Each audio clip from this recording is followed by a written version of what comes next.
that I ain't going. I ain't blowing no smoke. I mean, I've been sober, but you should've known it. I wasn't going.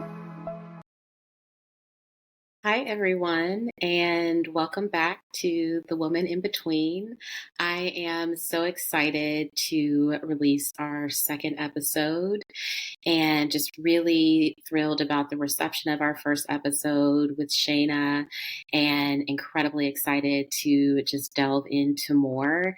If you're new here to The Woman in Between, this is a place where us single mamas and single parents celebrate the woman that we were before we started this journey, who we are now while we're working on becoming the women that we want to be in the future. And this episode is really special to me because we are getting closer and closer to Mother's Day. And Mother's Day has always been a special time for me when it comes to reflection about my journey as a mother.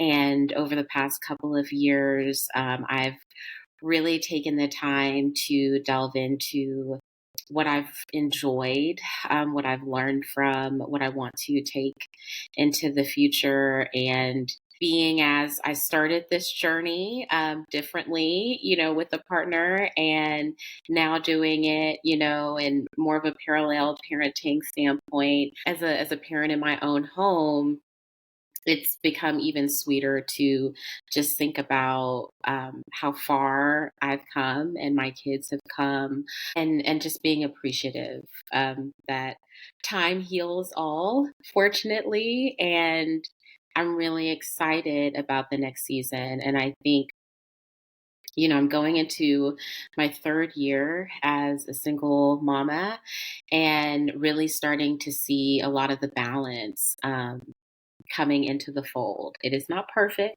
It is still chaos. And I think it's always going to be chaos. And I think part of balance is learning that some of it's going to be chaotic. Sometimes it can be organized chaos. Sometimes it's just chaos and you rock with it regardless. And you have to define that level of balance, right? But I've always just been reminded to just take note of the lessons that I've learned, because I want to really consistently be in this thought process of moving forward, setting forward to become the best version of myself. And I think as mothers, that's always what we're wanting to do on a daily basis. I think motherhood just in general, and this isn't just counting being a parent, right? But for us mamas, motherhood in general is hard, regardless of the circumstance. Today, we're taking the day on full force. We're pivoting between being caregivers, purpose partners, we're friends, we're leaders, we're sisters, and so much more that we're navigating in just a single 24 hours. We show up for the ones that we love while we're just endlessly going the line between dying on the hill, right, of motherhood, or just simply getting an hour of sleep. It is exhaustingly rewarding, is what I'd like to say.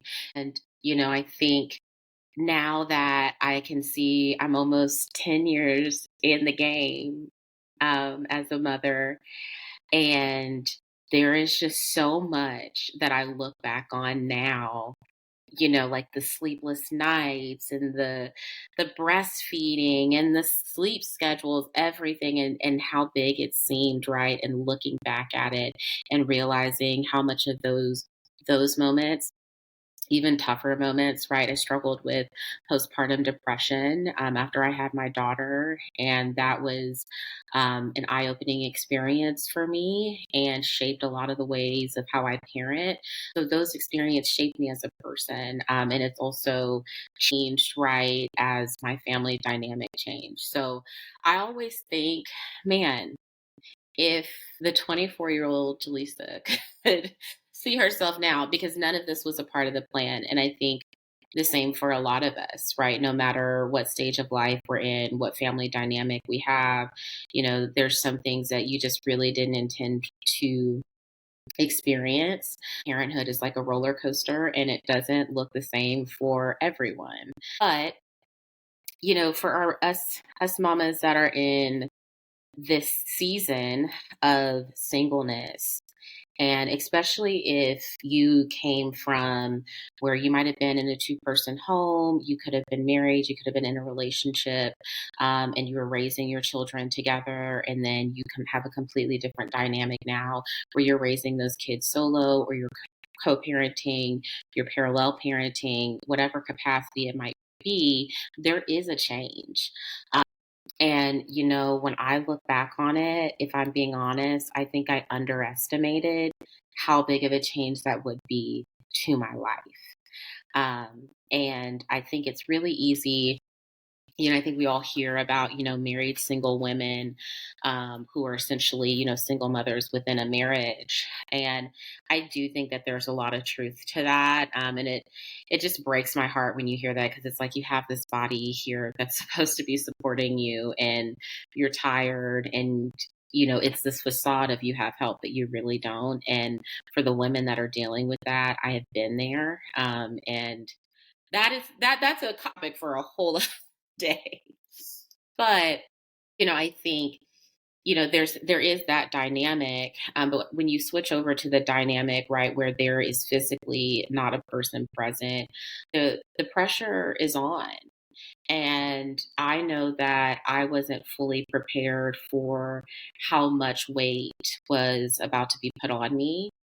I think my expectations were not realistic for the situation, and that made my life far more difficult than probably what it needed to be. And there are moments where I think if I could go back in time, right, and prepare myself, what would I have told myself? And the reality is, I think a lot of us, had our own expectations before we entered into this stage of life.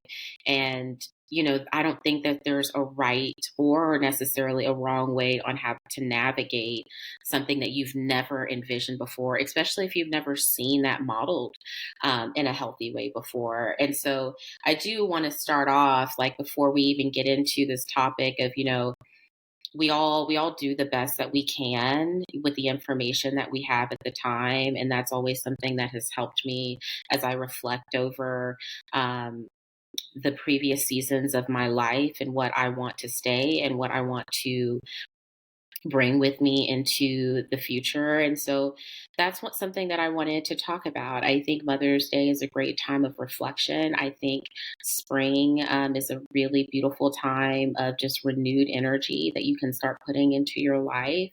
And for me, I really break my years out in quarters. And as we're nearing the second half of this quarter, I'm really thinking about how I started my year, where I was this time last year.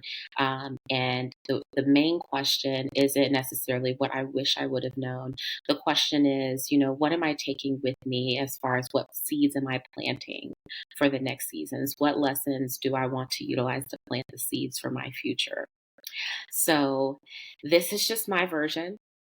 I'm incredibly excited to hear throughout the week, if what you would want to take into this next season, this next month, this next year of motherhood, reflecting on it after this year, and giving yourself the credit and the grace as a mother in this season.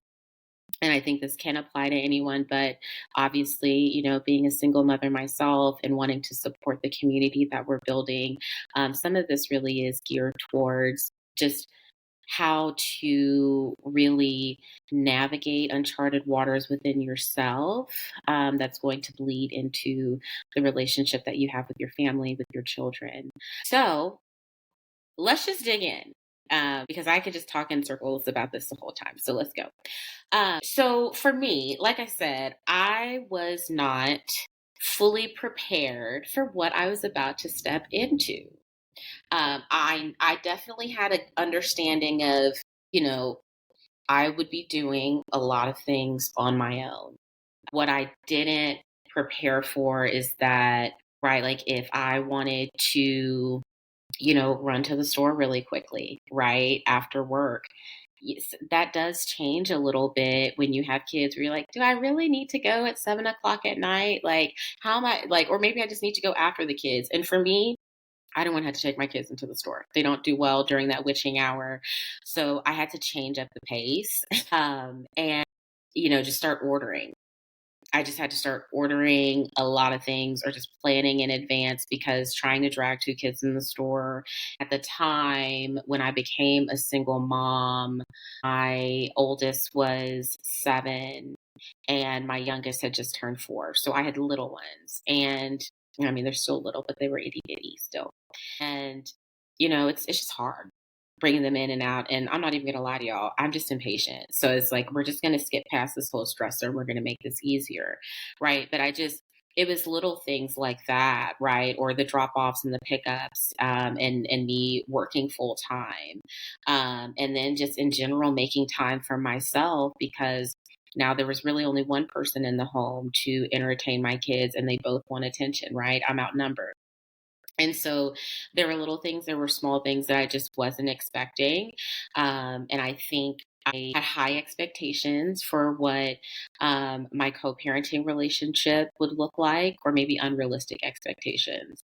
And that definitely did not help me because I was holding on to things as terms of like, well, I should be getting help here and I should be getting help here, and this isn't fair.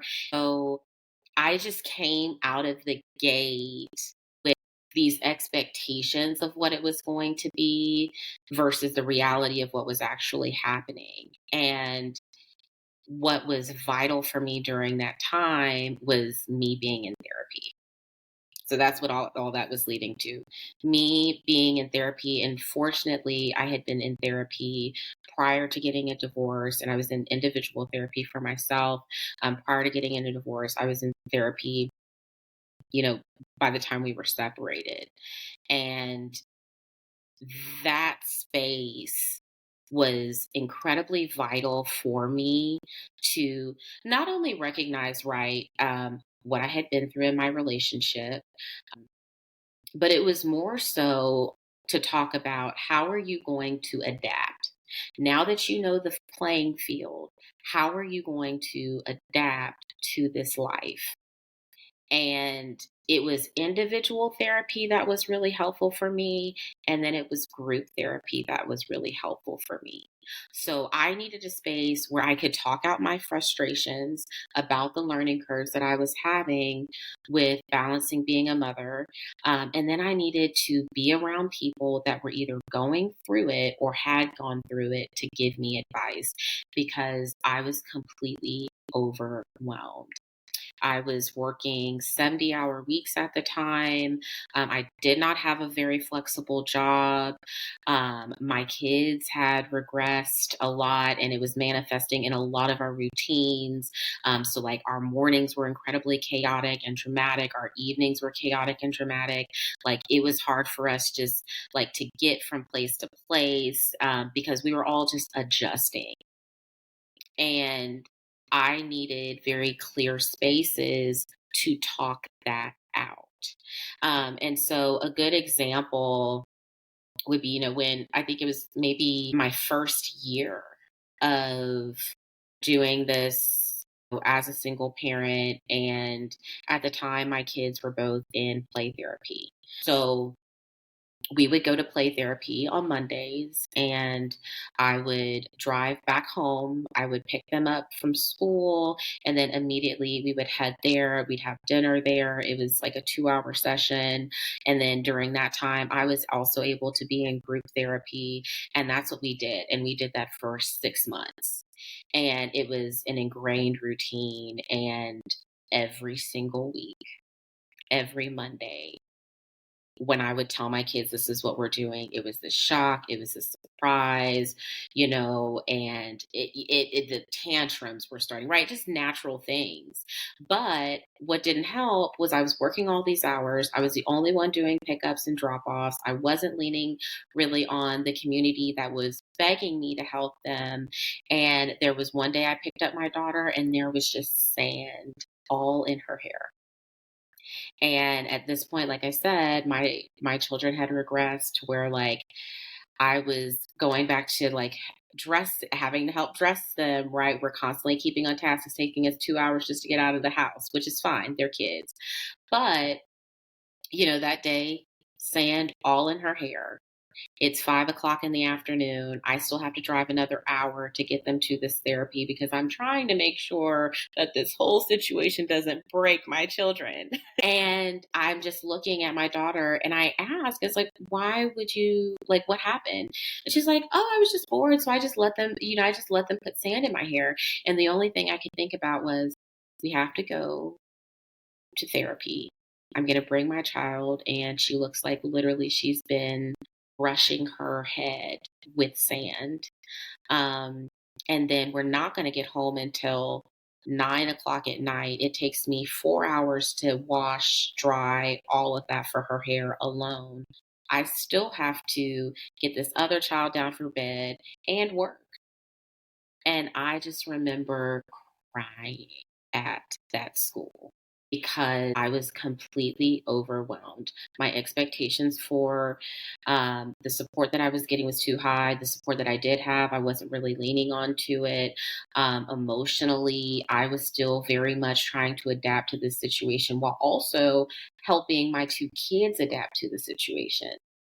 And by the grace of God, we were headed to a therapy session, and I knew I was going to get to my group therapy, which was everything that I needed.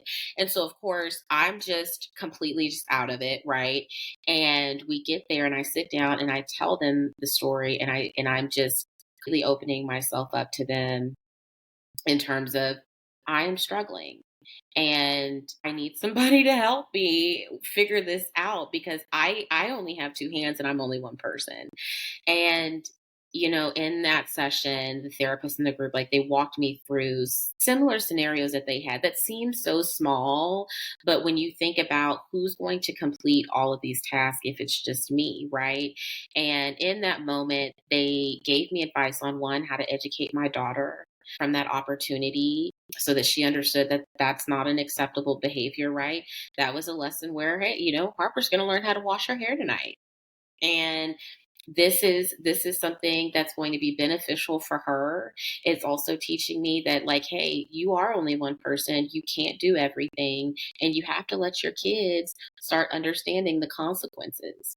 And had I not had that space to just unleash those feelings and then also get some realistic feedback, I got to be honest, I don't know how I would have handled that situation, because knowing me and how my temper can be sometimes when I get overwhelmed, I might have popped off. And we also don't know if her hair would have been washed. So I say all that to say, I think the sooner, the quickest you can get into any form of therapy. And I'm like, I'm just covering maybe 5% of how transformative therapy has been for me, whether it's healing from relationships, adapting to a new lifestyle, co parenting, raising kids.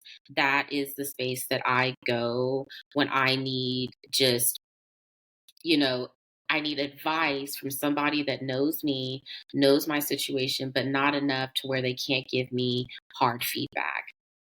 So I cannot encourage it enough. I think that therapy is a part of our healthcare, and the same way that you would go to your general physician, the same way you go to the dentist. I think if you have the opportunity, whether it's benefits through your employer, please pursue it. Or if there is a local group at your church, please pursue it. It changes your life and it gives you a support system and a foundation that you need.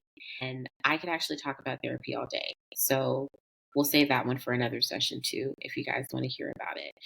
So going forward, my goal is to continue pursuing therapy. The topics in my therapy sessions have transitioned, right? They will change over time. Mine have transitioned from healing over my relationship to managing co-parenting, to now really working on myself as an individual, establishing boundaries, not only in my friendships, my family relationships, but even boundaries with my kids. kids as a single parent. So the topics can change based off of the evolution of your journey. So my goal is to continue using therapy now as a form to benefit me as an individual, and how I want to interact with my kids and the relationships that I want with them through some key boundary setting, and the relationships that I want with my support system to ensure that we are consistently having respectful relationships. So it does transition, but it is so essential. So therapy is what I've been doing, and therapy is what I'm going to take with me in this season. The other thing in that I think, right, we talk about it all the time, relationships. And I'm not talking about the romantic ones, I'm just talking about relationships in general. When I think back to what my relationships looked like 4 years ago, none of those relationships look the same now. And I'm talking in terms of the relationships that I still have, the ones that I don't have. I've had some relationships this past year pop up or rekindled relationships with friends that I haven't spoken to in 10 years. And it has really allowed me to learn that relationships are our biggest currency, right? With Shane and I, we were talking about how utilizing the community to get, through vulnerability. For support, with your children. But I think another key part of relationships is if you have the right ones in place, those relationships can be a mirror to the purpose that you have, the power that you bring into rooms. And what I've noticed is the best relationships that I have are with people that genuinely know my heart. They know my passion. They know what I've gone through. So when they give me direction, when they give me advice or even suggestions, it's almost like this confirmation of, okay, Jaleesa, you're in the right space. Because my relationships before, and I would definitely say during the time that I was married, were definitely more so built around what life stage we were in, right? Like we're all married and we all have these kids.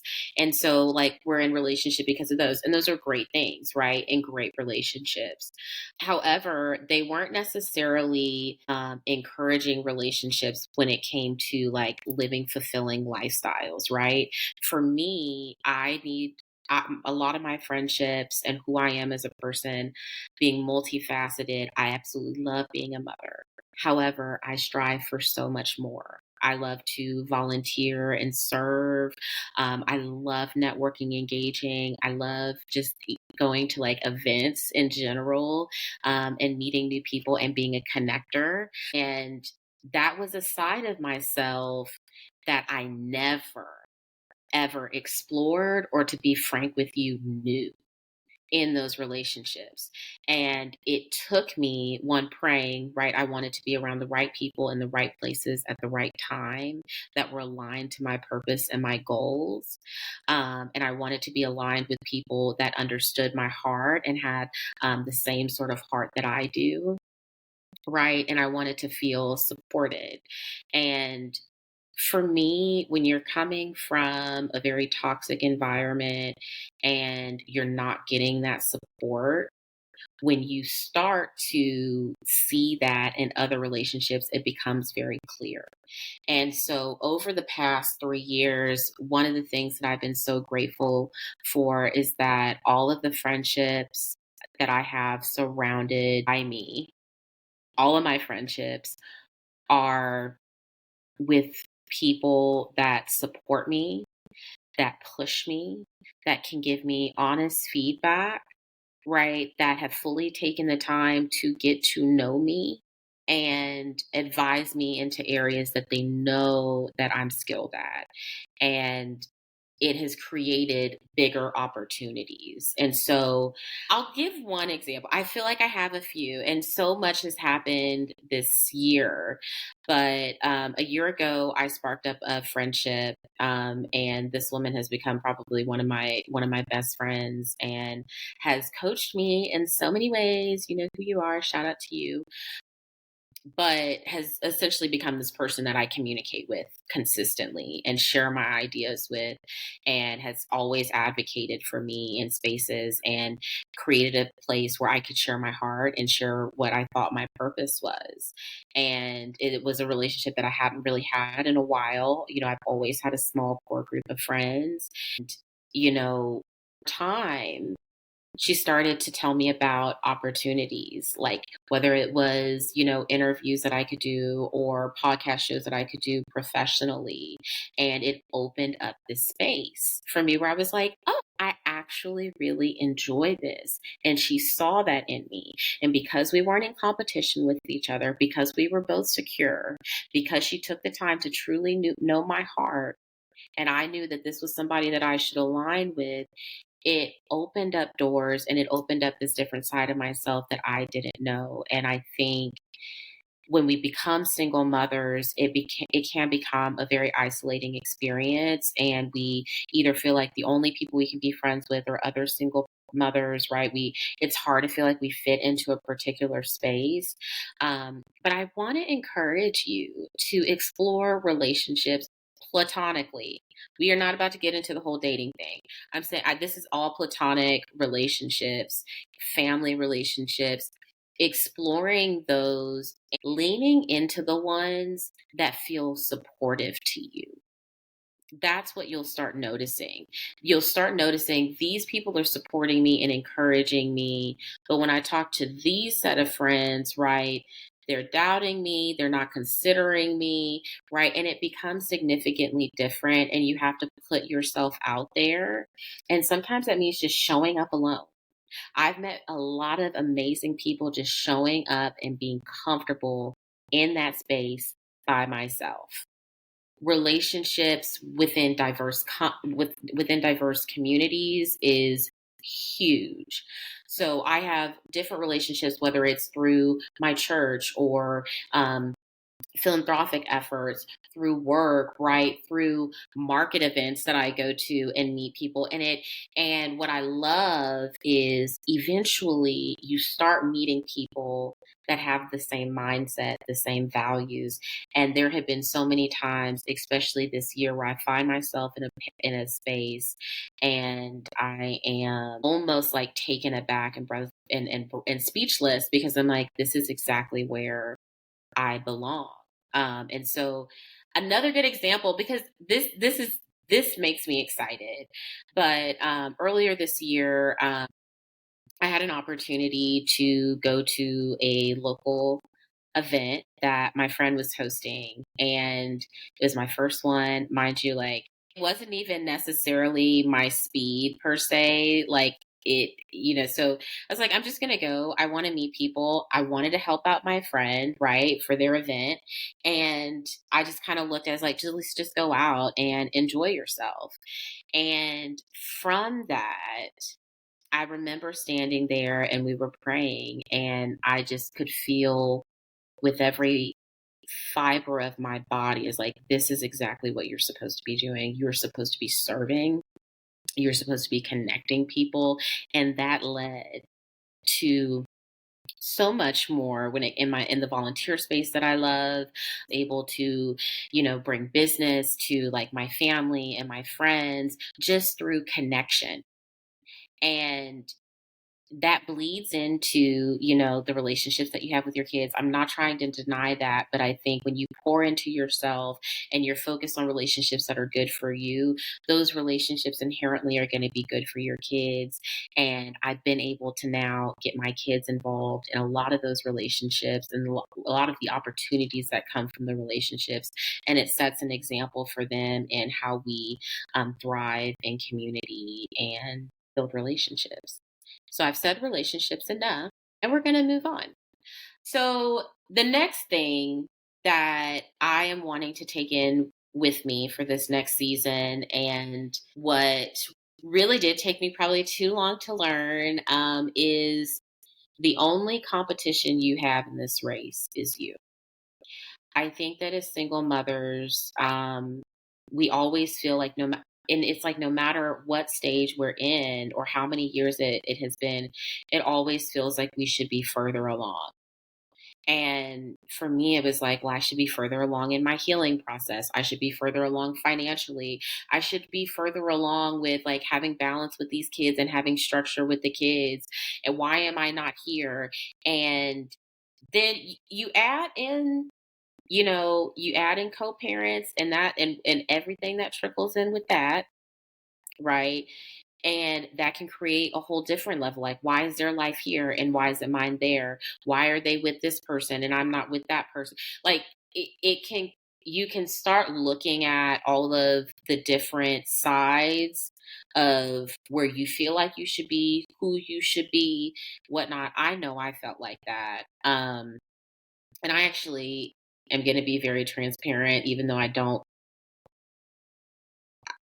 like saying this, but my therapist would actually encourage the vulnerability. So here we go. I had a time period, and this is also within the first year. My first year was just really hard, but I had this weird situation where, there was another woman that was involved at the time, with my parent or my kid's father. And as much as it wasn't a personal, jealousy or not being over anyone, um, one of the things that was really hard for me was like, oh my gosh, like, she's this fitness instructor. And as a lot of people close to me know, I have struggled with my body image for years that stemmed from that relationship. It really had me in a hole mentally, that, if I'm being honest with you, I just got out of maybe this past year. So at the time, I was still significantly struggling with my own body positivity. I was struggling with consistency, working out, and the concept of like, if I work out, then this person was right about all the horrible things they said with my body. So that's what was more so playing in my head, right? And I remember talking to one of my girlfriends at the time, and I was like, it just has me hung up. Like, I'm just hung up about this. Like, so that means that everything that they said was right. Like, they've got this fitness instructor, and like, what does that say about me? And I was spinning. I was spinning. And she stopped me dead in my tracks. And you know who you are. So shout out to you. But she stopped me dead in my tracks and she goes, Jaleesa, the only person in this competition is you. And to be honest, at that point, I didn't really even know I was in a competition with myself at that point. So, and in the moment, it just feels like, okay, but what does that do for me right now? And I'll be honest, it didn't do a lot for me right then and there, but I dwelled on it. And it took me a month to get my head on straight and start getting some things wrapped around. But she was right. And I think that lesson can apply, even past, right? Seeing your partner, whether it's moving on or you see like, maybe their life looks like it's going better, or you see other single mothers and they've got it all together. But true to what my friend said, the only competition that you really have to worry about when you think about it truly is yourself.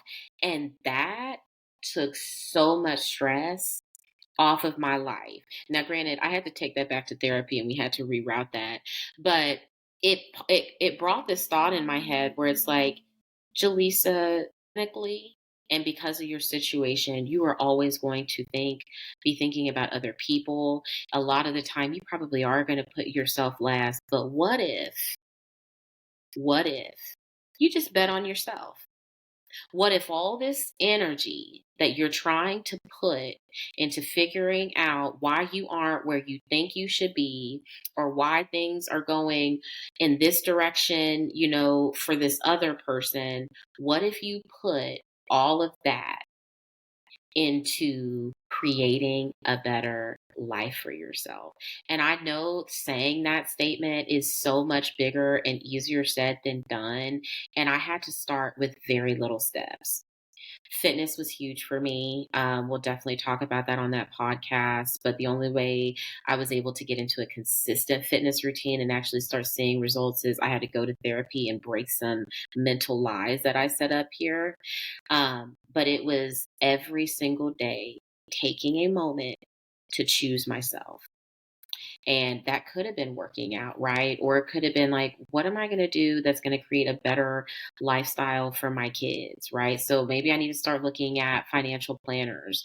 Okay, how can I help my kids when it comes to schooling? Maybe I need to start, volunteering more with their school so I can get inside more and filling my time with things that were actually going to benefit me. And that's when I started to notice a shift. And that's when I really stopped. I started to put the blinders on. And at this point today, when I think about it, I say this to my friends all the time. I'm like, Lord, these are your people. Okay, these are your people. You brought them here. You created them. You know what's in them. So I'm going to let you handle them and all those situations. And I'm going to go over here to my corner with you and focus on me and mine. And that's how we run the ship here. And like I said, I know it's simple, but you are the only person in this race. It doesn't matter what whomever is doing, however they're doing. Shout out to Moose in the back. But you will innately know what is best for you. And I feel like you get so much more back putting into yourself than worrying about what's going on. And as a mom, especially as a single mom and you're co-parenting, let's say your kids are going back and forth, you don't fully know who's involved. There are some times where you really do just have to put those blinders on, know how you're raising your kids, and you have to focus on you and yours. All right. So the last thing that I wanted to talk about that I'm definitely going to bring into this season is the kids will be all right. They had so much guilt when I filed for my divorce when it came to my children, on a multitude of levels. And the main one being, I've now put my children in a situation that I don't know anything about. My kids are going through certain situations that I've never experienced that I can definitely sympathize with, but I can't empathize with. And it is now something that, right, I have fully accepted. But that first time, that first year especially, I know I keep going back to that first year because it's horrible.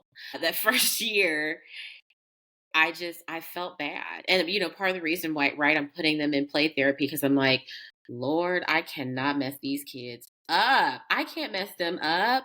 Just really worrying about every little thing too. For example, the first year, Hendrix was in pre-K at the time. He was at a new school. And one of the challenges with him was, he just doesn't like to sit still.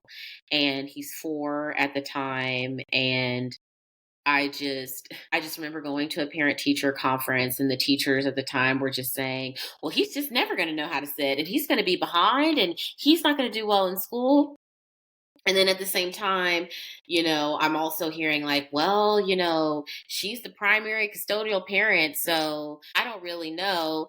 And I just remember sitting here thinking like, oh goodness, did, is it the fact that I'm a single parent? And that was everything. That was everything. The teacher could literally send me just a quick little message, be like, hey, just a heads up, Hendrix didn't have a great day, but I think he might be tired. And I'm automatically going there. Like, it's because he's in a single parent home. And I was like perpetrating the stigmas. Yeah. One of these days we'll have to have a podcast simply just based off of where my head was maybe in that first year so it can fully make sense. Because I wasn't crazy and I am definitely sane right now, but I'm just saying for context. It was every little thing, or with my daughter, and she's having her own regression issues, and I'm just like, oh goodness, is this because of the divorce or your separation or your situation, right? That you're in and you're constantly blaming it. And that put pressure on me because I consistently felt like, well, you had to make up for this, Lisa, because you just blew up their whole lives. And there was a key moment that happened that I wasn't expecting that my daughter actually initiated, and we were leaving home. Couldn't tell you where we were going. And she just randomly blurts out, she goes, it's really not that bad. And I remember thinking, it's like, well, what are you talking about? She goes, well, us having two homes now, it's really not that bad. And I asked her, I was like, well, why do you think? She goes, it's a pretty consistent schedule and we always know where we're going to be. And she goes, for the most part, we know we're going to be, home with you and we have a good routine. And I was like, oh, okay, I love that. And I think just goes to show kids really are resilient. And I know people say that all the time. People would say that to me. And I'm like, but are they though? We don't know. Okay. We really don't know yet. But they are. And just now, especially now, right? We're 3 years in, to see my kids, they are thriving. They are incredibly more mature than their age. I hear that a lot from people that spend time around them. They're very organized. I think I already said responsible. Just as a unit, I absolutely love the time that we spend together because we just have our own little personality as a unit. The things that I think that has helped with that is we have always been very transparent on what the schedule looks like for them. They are always aware of where they're going, when they're going, who's picking them up. And I will say setting the tone with them, you get the opportunity to have two happy, loving homes with people that genuinely care about you. And then you also get to experience some different lifestyles. That's a blessing, that's a benefit. And I think we're also very fortunate that not only do me and their dad live in the same city, their grandparents are here. And so they have never been shortchanged on people showing up for them, right? The families are there at the games, we're there at the performances. And as I get further into this journey and seeing like, as long as I'm okay and I'm okay with this situation, my kids are going to be okay. And that's what I really lean into. I've seen them become just more adaptable because in our inner situation, you do like sometimes the schedule pivots, and it's really funny. Like even for spring break, I was trying to figure out like for a week, like, are you guys going to be here? Are you guys going to be with your dad? And fine, she's like, no. She's like, I already got the schedule. She's like, it's already handled. She's like, we're going to be over there. And I was like, wow, and it's just so matter of fact. And I think that's where, we talked about it last week. I think whatever situation you have with your co parent, if it's plain enough to where the kids can see the consistency and the clarity and at least the schedule, that is a win. That is a huge win. And one of the things that I'm so grateful for is my kids will never see that version of myself that was in something unhealthy. And then they will get to see someone that is resilient. They get to see me figure it out every day. They get to see the wild range of emotions that I try to go through and manage. And I'm excited to like have them on this journey with me. I feel like we're growing together. And I think it's been a consistent reminder for myself and my kids that I'm a human being. And there's going to be days where I have that, yeah, I am overwhelmed because I am one person. And you might just see me cry in the front seat of this car. That might actually happen, but it also creates a space for them where sometimes they might need to cry. We have plenty of Mondays, especially after a transition weekend, where, everybody's emotions are just a little bit bigger than their body, as we like to say. you just need to get a cry out or you need to express yourself. And I've been really grateful to have that opportunity to to not only teach that lesson to them by explaining it to them, but showing them. I think my children have seen me in a lot of seasons that, granted, I probably wouldn't want have wanted them to see, at the beginning of my motherhood journey. But when I see how my children respond to certain situations, how outgoing they are when they meet new people, how gracious they are when they meet people that are in different situations than them, that are struggling, that are hurting, and how fluid that they have become. They have this kind of, I don't want to say innate, but they have gotten to this point where they understand, like, sometimes things just don't work out the way you thought they were. And as much as it's like, I don't want them to know that lesson right now, but there's also the side of it's like, no, things might not have worked out the way you thought they were. Can you pivot? Or how do you make this work in your favor? Because that's what I've had to do. Right. And so I want to say this. I think single motherhood and then motherhood itself, like, we talk about the guilt that comes with every decision that we make. And being so hard on ourselves because we don't know really what's going to break, right? What's going to stick, what's going to work, until further down the line.